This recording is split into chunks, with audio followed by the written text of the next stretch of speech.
Good morning and welcome back to my channel willing heart. আশা করি আপনারা সবাই ভালোই আছেন। আমিও সকালবেলা উঠে বাকি চাটা খাওয়া, তারপর একটু টুকটাক জিনিসপত্র করা, গাছে জল দেওয়া, সেগুলো পর্ব সব সেরে নিয়েছি। এবার কিচেনে এসেছি, ব্রেকফাস্ট প্রিপারেশন করব। ব্রেকফাস্টে আর লাঞ্চের সবজি টবজি কাটা বা মশলা তৈরি করা সেগুলো আগে করে নেব, তারপরে রান্না শুরু করব। তাহলে চলুন আজকের ব্লগটা এখান থেকেই শুরু করছি আপনাদের সঙ্গে। ওটা আলু কেটে রেখেছিলাম, সেই আলুগুলোকে আজকে কুকারে দিয়ে একটু সেদ্ধ করে নিচ্ছি। প্রথমে ভেবেছিলাম একটু পাও ভাজি বানাবো, কিন্তু পরে দেখা গেল যে গতকালকের ডিনারের কয়েকটা চাপাটি এক্সট্রা হয়েছে, বেঁচে গেছে, তো সেটাকে দিয়ে আজকে ব্রেকফাস্টটা কিছুটা, সবটা হবে না, কয়েকটা রয়ে গেছে চাপাটি, সেগুলো দিয়ে ব্রেকফাস্টে সেগুলোর ব্যবস্থা করে নিতে হবে, নাহলে নষ্ট হবে জিনিসটা। তাই এই আলুটাকে সেদ্ধ করতে বসিয়ে দিলাম, এটা দিয়ে একটা সবজি করে নেব।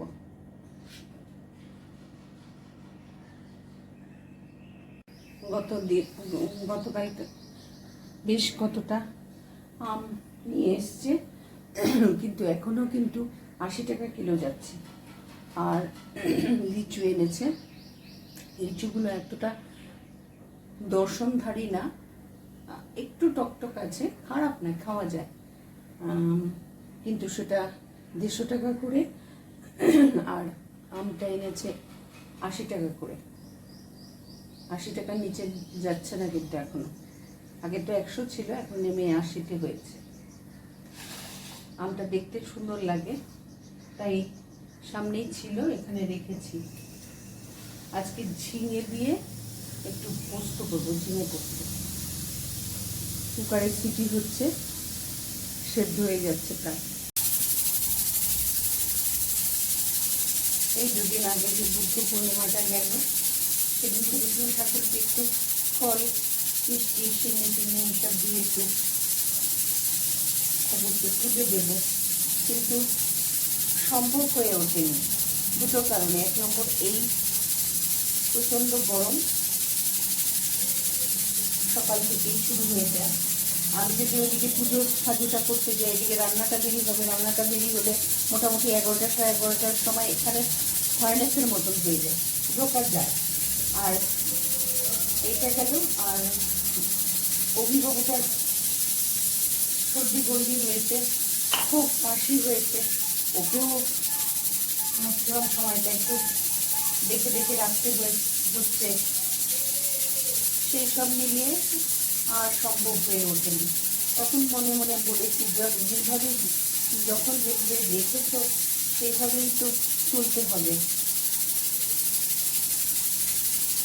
ভগবান তো আর নিজে বলেনি জোর জোর করে যে তুমি পারো না পারো, উপাচারটা করেই যাবে। মনকে ওভাবেই সান্ত্বনা দিয়েছি। আবার যখন সম্ভব হবে ঠাকুর, তখন একটু চিনে চিনে করে দেবো।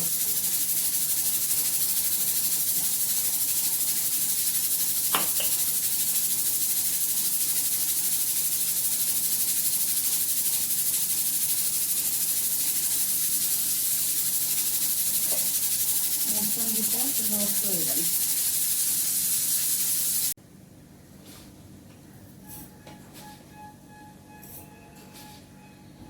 কিন্তু আমগুলো যেগুলো এনেছে,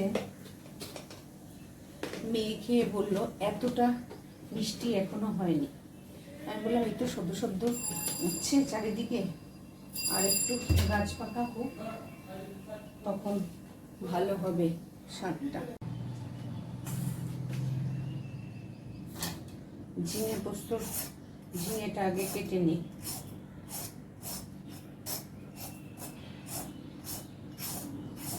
সকাল 6টার থেকে মোটামুটি ধরুন 5:30 থেকে ধরুন এই গনগনে রোদটা উঠে যায়। 7টা 7:30টার মধ্যে জানলা সব বন্ধ করে দিতে হয়।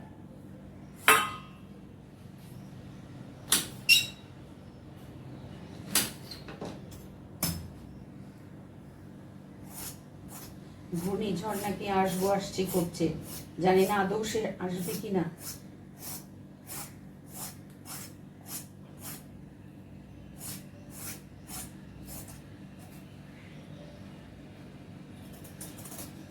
ওয়েদারটা দেখে কিন্তু সেরকম কিছু ইন্ডিকেশন মনে হচ্ছে না।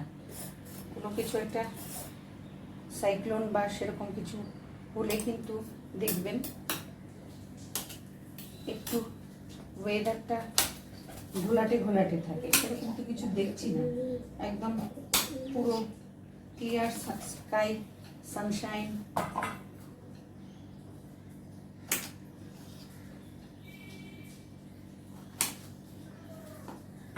একটা পুড়ে গেল।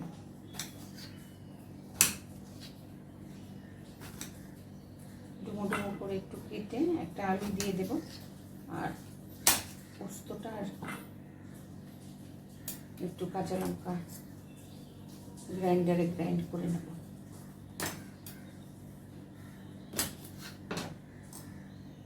আমি তো দুটো মিক্সি ইউজ করি, একটা বিগড়ালে যাতে আর একটা দিয়ে কাজ চালিয়ে নেওয়া যায়। কারণ মিক্সি প্রায়ই দেখা যায় গ্রাইন্ডারের ব্লেড খুলে গেছে, কখনো বাটিটা ওইখানে চলছে না, এই সমস্ত প্রবলেম। প্রথম ওই একটা ছিল, ওইটাকে নিয়ে মেকানিক্সের দোকানে দিতাম, সে 2 দিন 4 দিন পরে দিত, সেই মানে গরম হয়ে শিলে বাটা মশলা দিয়ে চালাতাম বা গুঁড়ো মশলা দিয়ে চালাতাম। এখানটা একটু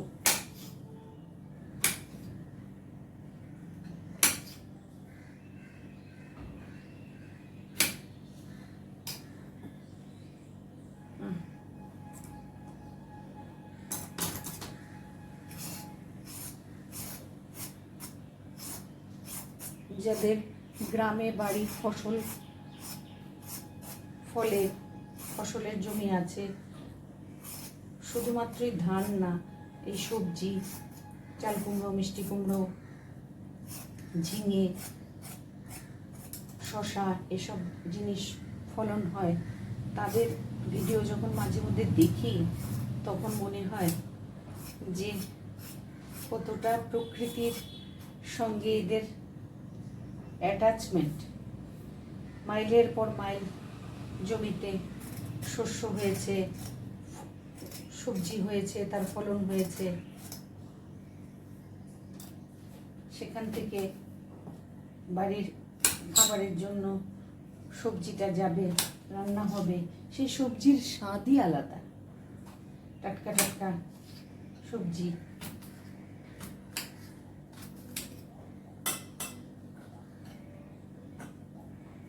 আমার ভেন্ডার তো আমাকে বলে, বৌদি ছোট ছোট যেগুলো একটু এই যে যেমন ধরেন এরকম বেঁকে বেঁকে যায়, যে এরকম ছোট ছোট ঝিঙেগুলো আমরা আনি, বড় লম্বা একদম স্ট্রেইট ঝিঙেগুলো আনি না আমরা। কেন? ওগুলো তো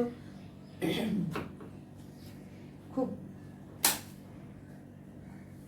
টেস্টি হয় খেতে। বলো না, সেগুলো খুব তাড়াতাড়ি নষ্ট হয়ে যায়, সেগুলো থাকে না। একদিন ধরুন সেরকম বিক্রিটা হলো না, পরদিন যে আমি চালাবো সেই অবস্থায় আর থাকে না। তাই ওই পারতে ওই ঝিঙেগুলো আনি না।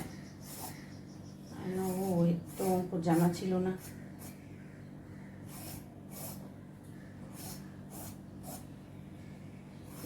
এরাও বা করবে কি বলুন? এদেরকেও তো বুঝে বুঝে আড়ত থেকে জিনিসটা তুলতে হবে। যে জিনিসটা নষ্ট হয়ে যাবে তাড়াতাড়ি, সেই জিনিসটা রেখে ওর কি লাভ?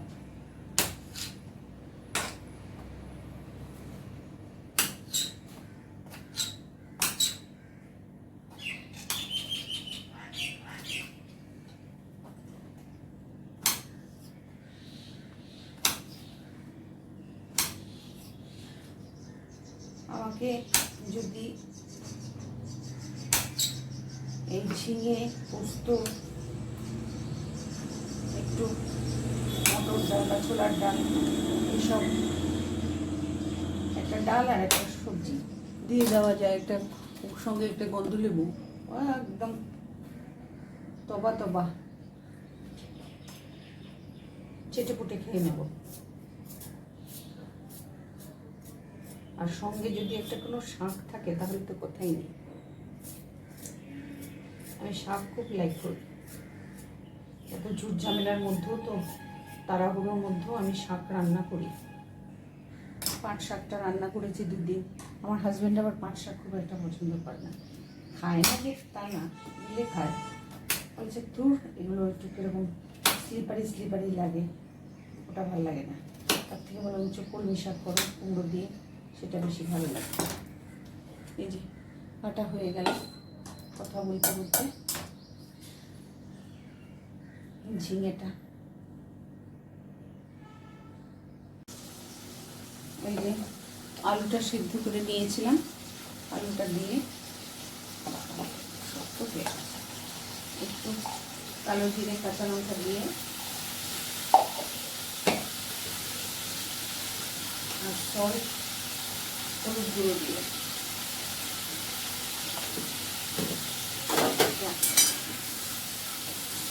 মাখা মাখা তরকারি করে নিচ্ছি, যাতে চাপাতিটা দিয়ে খাওয়া হয়।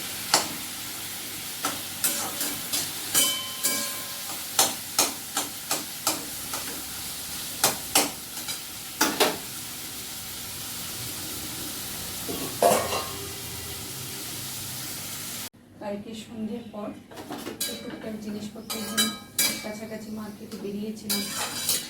সপ্তাহদিনে দুজনে মিলে, বিশ্বাস করবেন না, খালি প্রতি মুহূর্তে মনে হয়েছে কত তাড়াতাড়ি বাড়ি পৌঁছে আগে চানটা সেরে ফ্যানের নিচে বসবো। আর যেন মনে হচ্ছে যেন শ্বাস নিতে কষ্ট হচ্ছে, এতটা গুমোট।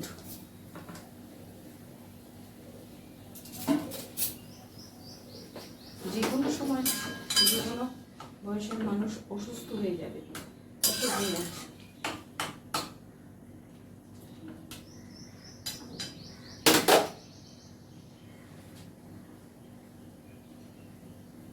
আলুর তরকারিটা হয়ে গেলে ব্রেকফাস্টটা আগে করে নেব।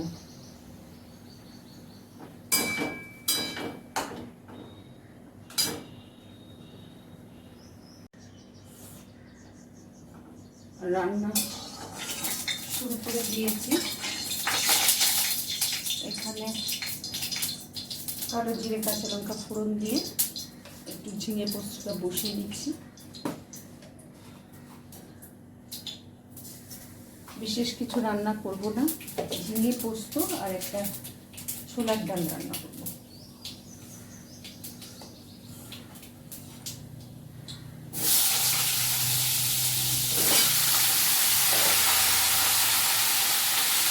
গরমে খেয়ে খেতে চাইছে না।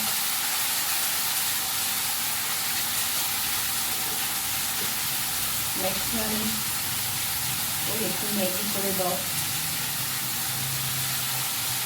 আমি জলটা ফেলে দিয়েছি, এটা করতে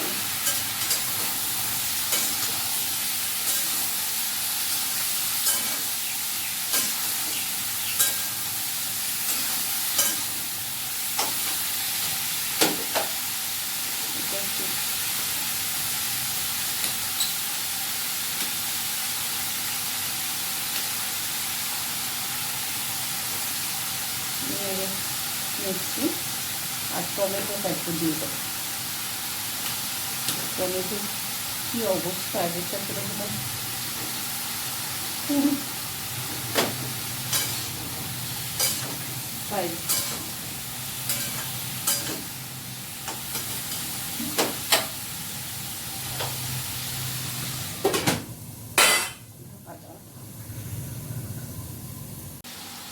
এবার পোস্ত বাটাটা দিয়ে দেব,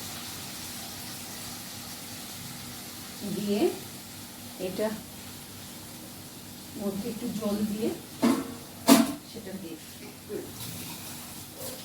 মশলা ধোয়া জলটা অ্যাড করব।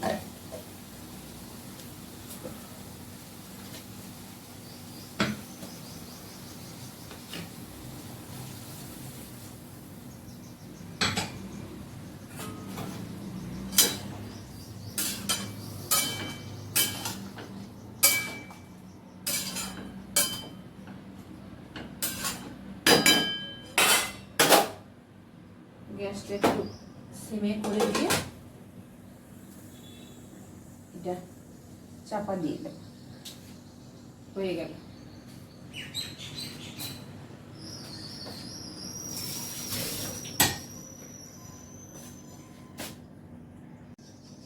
কালকে শর্টস দেখতে দেখতে হঠাৎ করে একটা শর্টস দেখলাম, আপনাদের অনেকেরই হয়তো চোখে পড়েছে, যে একটা বিশাল লম্বা লাইন মানুষের, পিঠে ব্যাগ, হাতে ব্যাগ, ছোটোখাটো ব্যাগ, ট্রলি এসব নিয়ে দাঁড়িয়ে আছে, বিশাল একটা লম্বা লাইন, কেদারনাথের ভক্তদের লাইন। তো আমি তখন ভাবছিলাম নিঃসন্দেহে এরকম ভিড় হয়, কিন্তু এত গরমে সবাই এই ঠান্ডার জায়গায় যাচ্ছে, চারধাম করে আসছে, এই সমস্ত করতে গিয়ে যেটা হয় সেটা হচ্ছে গিয়ে ছোট জায়গা, সেই জায়গাটা তো আর এক্সপ্যান্ড করার সুযোগ নেই। সেই ছোট জায়গাতে এতগুলো লোক আসা যাওয়া রোজ করতে করতে করতে করতে সেই জায়গাটার খুব মানে ডিটোরিয়েট করে কন্ডিশনটা। এত লোককে সামাল দেওয়া এগুলি চারটিখানি কথা না, এত লোকের ভিড় একই সঙ্গে। এই ভিড়টাই যদি পুজোর পরে হতো তাহলে অতটা মানে অস্বাভাবিক লাগতো না, কিন্তু এই গরমের সময়ের ভিড়টা হচ্ছে গিয়ে, এই গরমটা এত বেশি যে চলো এক মনে মনে ভাবছিলাম চারধাম করব, কিন্তু যাওয়া হচ্ছিল না। এখন ঘুরে আসি। এই নেচারের যে একটা ব্যালেন্সের ব্যাপার আছে, এই ব্যালেন্সটা কিন্তু এত ক্রাউড হলে খুব ডিস্টার্ব হয়, সেটা আমরা সবাই জানি। তা সত্ত্বেও লোক যাচ্ছে, কি করা যাবে। তাহলে এসে গেলাম ব্লগের একদম শেষ প্রান্তে। যদি কিছু ভালো লেগে থাকে অবশ্যই চ্যানেলটাকে একটু সাবস্ক্রাইব করবেন, লাইক করবেন, শেয়ার করবেন আর কমেন্ট করবেন। আপনারা যারা আমাকে রেগুলার ভিউজ দিচ্ছেন, যারা দেখছেন আমার চ্যানেলটাকে, ভিডিওটাকে, তারা প্লিজ আমার সঙ্গে একটু কমেন্ট করে যোগাযোগ করবেন। তাহলে আজকে আসি, নেক্সট দেখা হচ্ছে আপনাদের সঙ্গে নেক্সট আরেকটা ব্লগে। ভালো থাকবেন, সুস্থ থাকবেন।